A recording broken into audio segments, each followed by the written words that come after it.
Bem-vindos a mais um Giro Sindical. Eu sou a economista Renata Belzunces e este programa é uma parceria entre o DIES e o SINDIC-CT. DIES é o Departamento Intersindical de Estatística e Estudos Socioeconômicos e SINDIC-CT é o Sindicato Nacional dos Servidores Públicos Federais da área de Ciência e Tecnologia no setor aeroespacial. Este programa vai falar sobre a Caixa Econômica Federal, mais precisamente sobre um calote milionário na empresa provocado por medidas temerárias do governo anterior.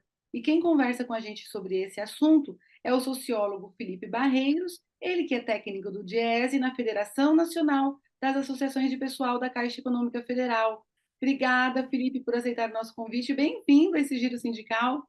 Obrigado, Renata. Boa noite a todas e todos. É uma satisfação estar aqui. Felipe, o Brasil tem passado por muitos sustos nesse ano de 2023. A gente teve o caso Americanas, que é um caso que envolveu uma grande empresa, de grandes empresários, envolveu o sistema financeiro e, evidentemente, também os trabalhadores de todos os negócios envolvidos. E agora parece que a gente tem mais uma instituição financeira na mira como bola da vez, e essa é uma instituição muito cara para a gente, que é um banco público, que é a Caixa Econômica Federal.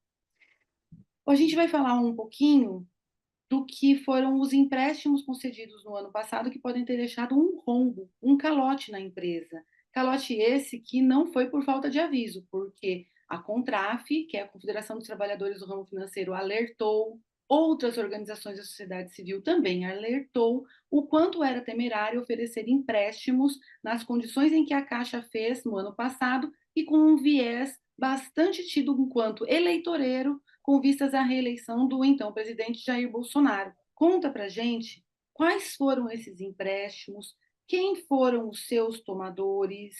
Oferecer empréstimo é um negócio que pode ser muito bom, aparentemente, né? Não é difícil a gente falar, poxa, mas tem empréstimo, que ruim. Mas é obviamente que se ele não é feito protegendo a instituição financeira e nem protegendo o tomador ou a tomadora de empréstimo, ele pode causar sequelas indesejáveis. Conta para a gente um pouquinho mais do episódio que a gente está vendo agora aparecer desde o dia 25, quando o UOL trouxe a reportagem à tona. Essa reportagem do UOL destacou duas modalidades de crédito que foram concedidas pouco antes e durante o período eleitoral de 2022. A primeira delas foi uma linha de microcrédito chamada Sim Digital. Foi um programa de simplificação do microcrédito digital voltado para pequenos empreendedores, fossem eles pessoas físicas ou microempreendedores individuais. Para as pessoas físicas, era possível contratar valores que iam de 300 até R$ 1.000. Para os microempreendedores individuais, os valores variavam entre 1.500 e R$ 3.000. Nessa modalidade, as taxas de juros mínimas eram de 1,95% ao mês. E poderiam ser concedidos empréstimos para pessoas que tivessem até R$ 3.000 em dívidas, pessoas negativadas. Essa linha de crédito ela foi aberta aos diversos bancos, mas só a Caixa participou. E durante o funcionamento dessa linha de crédito, foram concedidos cerca de 3 bilhões de reais para aproximadamente 4 milhões de pessoas. Só para a gente ter uma ideia, num único dia foram concedidos mais de 50 mil contratos. E só no primeiro mês de funcionamento dessa linha de crédito, o banco emprestou aproximadamente 1,3 bilhão de reais. Mais recentemente, com mais de um ano depois de iniciada essa linha de crédito, foi divulgado que para cada 6 pessoas que tomaram empréstimos, 5 estavam negativadas. E isso contribuiu para a elevada taxa de inadimplência de cerca de 80% nessa linha de crédito. A outra linha de crédito, tratada pela matéria do UOL, foi do crédito consignado para beneficiários do Auxílio Brasil. Essa modalidade tinha juros mensais na Caixa de juros máximos de 3,45% ao mês, o que dá mais de 50% ao ano. para pessoas que são beneficiárias de um programa de combate à pobreza. O valor máximo que poderia ser contratado nessa linha de crédito era de R$ 2.500, seguindo as regras desse modelo. Ao final, o beneficiário que tomasse esses R$ 2.500 teria que pagar só de juros cerca de R$ 1.300. Durante a operacionalização desse programa, a Caixa emprestou mais de 7 bilhões de reais para quase 3 milhões de pessoas. Num único dia, foram firmados mais de 280 mil contratos e, durante o funcionamento dessa linha de crédito, foram concedidos, em média, 447 milhões de reais por dia útil. É claro que a oferta e a facilitação do acesso ao crédito são relevantes para a população, sobretudo aquela de mais baixa renda, que historicamente tem mais dificuldade ao acesso, de acesso ao crédito. Mas é importante que isso seja feito com planejamento, de forma estratégica, para não colocar em risco nem a situação financeira do banco, no caso a Caixa, e que não seja feito de forma a piorar a situação financeira das famílias e deixá-las ainda mais apertadas com novas dívidas. Esses empréstimos, eles tiveram uma janela de possibilidade de serem tomados até que período, ou eles continuam ainda sendo oferecidos? Creio que não. Os empréstimos da primeira modalidade que eu tinha falado, do Sim Digital, eles foram muito destacados entre abril e agosto de 2022. Depois eles tiveram uma redução muito grande. Os empregados e empregadas da Caixa perceberam que o nível de atraso do pagamento desses empréstimos já era muito grande. E por isso que houve uma redução a partir de agosto de 2022. Depois do afastamento do ex-presidente da Caixa, Pedro Guimarães, que era um dos entusiastas desse programa, a concessão de crédito foi ainda mais reduzida.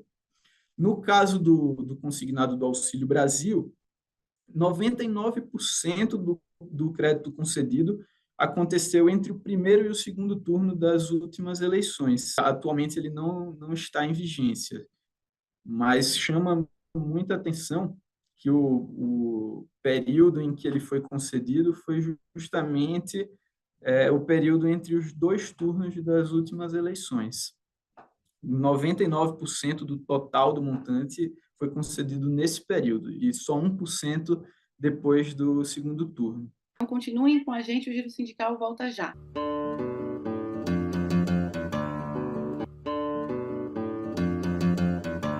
Giro Sindical está de volta e este programa recebe o sociólogo Felipe Barreiros conversando com a gente sobre a situação da Caixa Econômica Federal.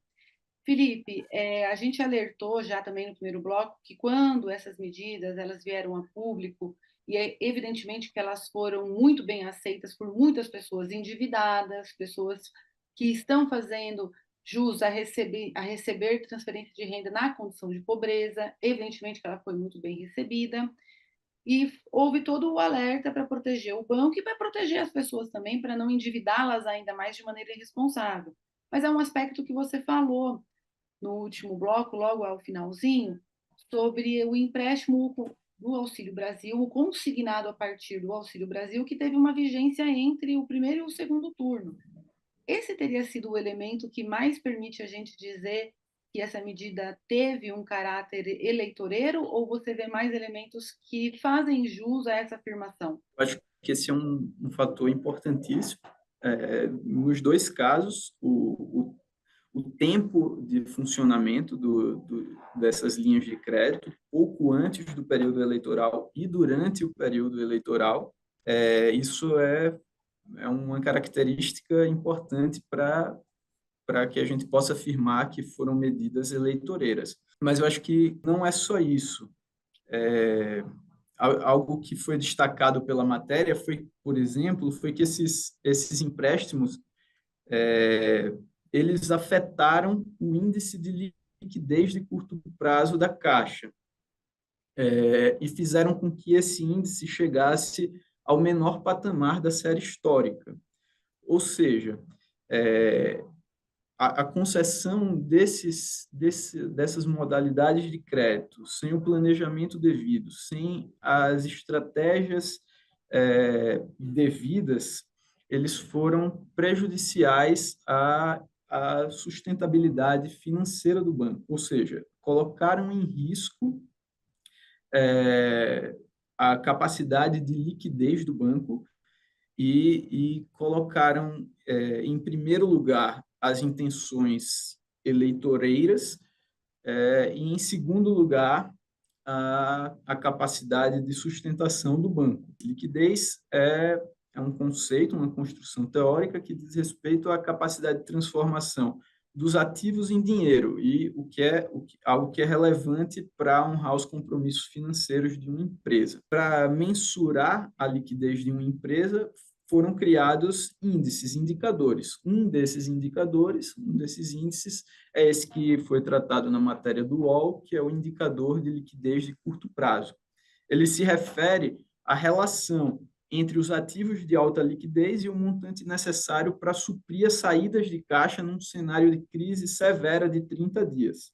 Ou seja, trata-se de uma construção teórica para tentar mensurar como o banco lidaria com uma crise severa. E existem regulamentações específicas e limites que os bancos precisam cumprir em relação a esse indicador de liquidez de curto prazo.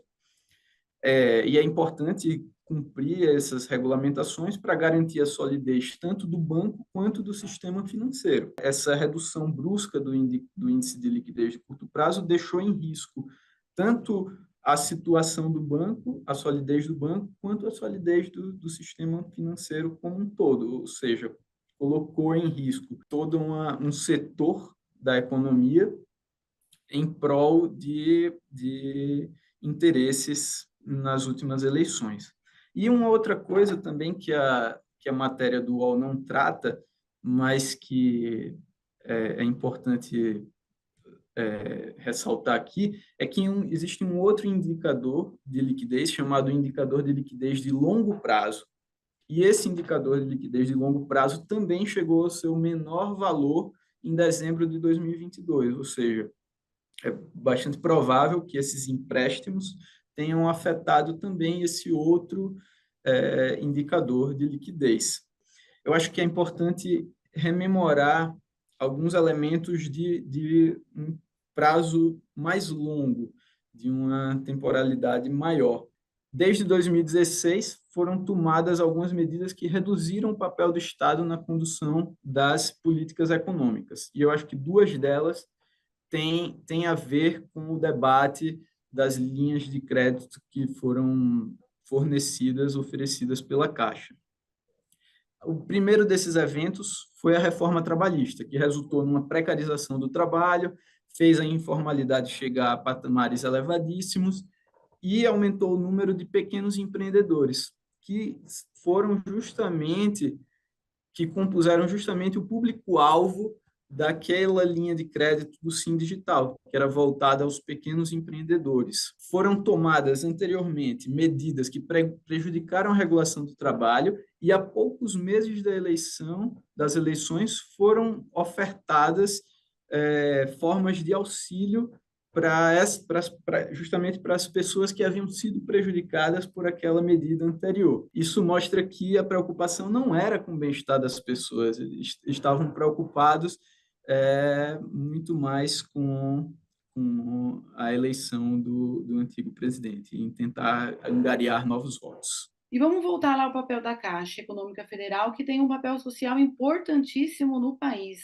Cada um de nós, querendo ou não, sabendo ou não, é impactado por uma ou mais políticas organizadas ou desenvolvidas ou, vamos dizer assim, distribuídas pela Caixa Econômica Federal, que são a operacionalização dos pagamentos dos programas sociais de transferência de renda, o gerenciamento do fundo de garantia, a liberação de recursos para habitação, liberação de recursos para a infraestrutura, uma das mais importantes é o saneamento. Já há uma estimativa de quanto pode ser, qual é o valor total desse rombo, ainda está numa fase de investigação inicial, e ainda isso pode vir a afetar todas essas políticas que o banco operacionaliza, gerencia, oferece? As duas linhas de crédito que estão sendo mais tratadas aqui, elas em conjunto ofertaram quase 11 bilhões de reais.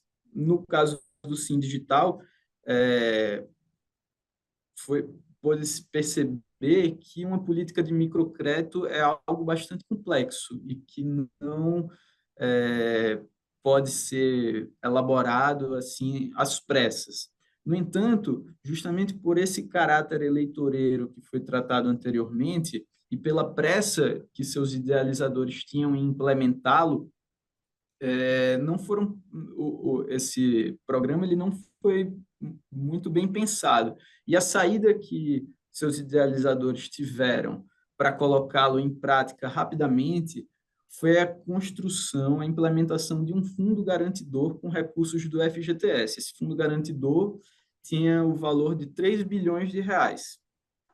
Considerando que, através do Sim Digital, foram emprestados 3 bilhões de reais e que a inadimplência é de cerca de 80%, estima-se que seja necessário utilizar 1,8 bilhão em recursos do fundo e que a Caixa seria responsável por mais 600 milhões para contornar essa elevada taxa de inadimplência. No caso do consignado, como o valor do empréstimo é retido diretamente na fonte, a inadimplência é baixa. No entanto, quando o novo governo assumiu e, e transferiu o Auxílio Brasil, retornou o programa Bolsa Família no lugar do Auxílio Brasil, foi feita uma revisão no cadastro dos beneficiários e cerca de 110 mil pessoas perderam o benefício. 110 mil pessoas que haviam contratado o consignado do Auxílio Brasil. Então, essas pessoas elas estão mais sujeitas à inadimplência. Mas, como já foi dito, essas linhas de crédito expandidas tão rapidamente, sem planejamento, afetaram os índices de liquidez do banco. Mas já no primeiro trimestre desse ano, esses indicadores apresentaram melhoras, mostrando que a Caixa já indica, já sugere alguma recuperação desses eventos. Mas, e só para a gente ter uma ideia, a expansão do crédito geral da Caixa e do crédito imobiliário, em particular, tiveram um crescimento relevante nesse primeiro trimestre de 2023. Mas é claro que isso não exclui a necessidade de reforçar a Caixa como um instrumento de promoção de políticas públicas, de ampliação da oferta de crédito voltada ao desenvolvimento econômico, principalmente num cenário em que as instituições privadas elas têm iniciado uma movimentação de retração da oferta de crédito. Então, esse giro sindical vai fazer um intervalinho e volta já.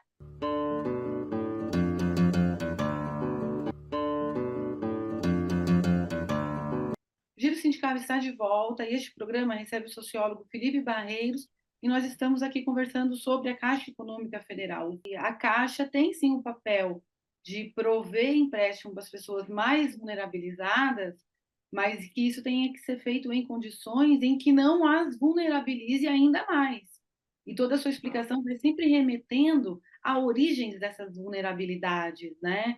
Então, para que a gente tenha um entendimento comum de que ninguém aqui, nem eu, nem você, nem o Diese, nem a Caixa, a gente se opõe ao empréstimo, ao microcrédito para as pessoas que são as mais vulnerabilizadas, que mais precisam.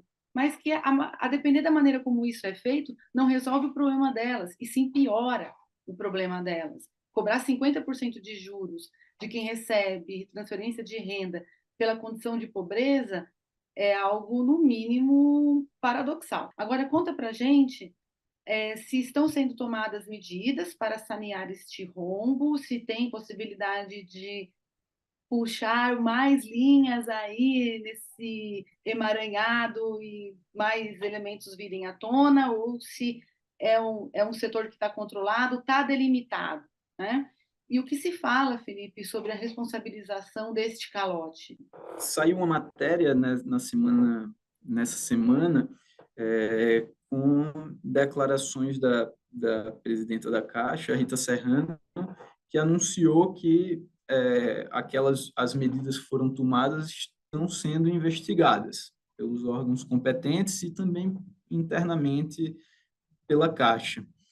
Eu acho que é preciso acompanhar com cuidado os resultados dessas investigações e que, caso seja confirmado que as medidas foram tomadas sem nenhuma preocupação com a integridade do banco e que tinham intenções meramente eleitoreiras, é fundamental que as pessoas que estavam por trás disso sejam responsabilizadas devidamente, porque pode ter significado um prejuízo grande para o banco e também para a sociedade. O fato, né, Felipe, é que no governo Bolsonaro a vida não foi fácil para muitos setores da população e para os mais pobres, como sempre, não poderia deixar de ser, foi sempre muito mais difícil, né?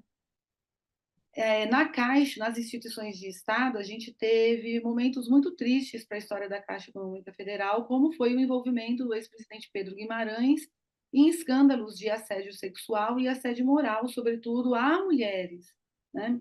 E não é sem motivo que hoje é uma mulher que dirige o banco, uma ex-dirigente sindical, a Rita Serrano. Aliás, nós temos duas mulheres na direção dos bancos públicos do país, tanto no Banco do Brasil quanto na Caixa Econômica Federal, estão nas mãos de mulheres, né? É uma reparação, no mínimo, né?